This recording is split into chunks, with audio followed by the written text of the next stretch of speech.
Hello Scouts, Scouter Heather here. Today we're doing requirement 2 for the Bear Adventure Marble Madness.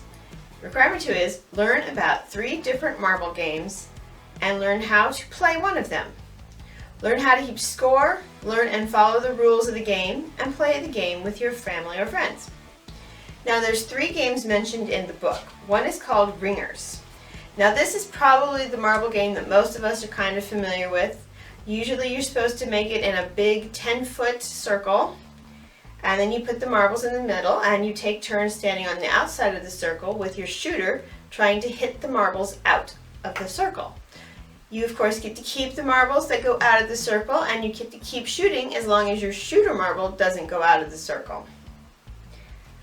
Then there's another one called Plums. Now this game is for a smaller number of players. Basically what you do is you make 2 lines 6 feet apart. On one of the lines you line up your marbles, and then you try to shoot the marbles off of the line while standing behind the second line. Now the lines are supposed to be 6 feet apart, so again this game requires a little bit of space. But the last game mentioned in the book is called Dropsies.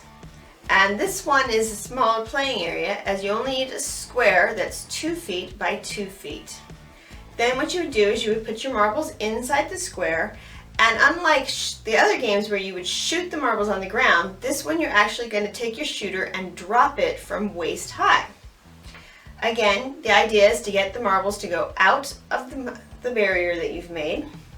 The ones that go out you get to keep, unless you've decided you're playing for frenzies, and then you would give them back at the end. But again, if your shooter marble stays inside the square while knocking the other marbles out, then you get to keep having turns. Once your shooter marble goes out of the square, then your turn is over and you let the next person have a turn.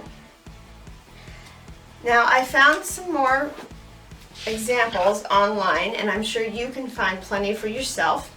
So have fun looking for a marble game to play with your family. Thanks for joining me.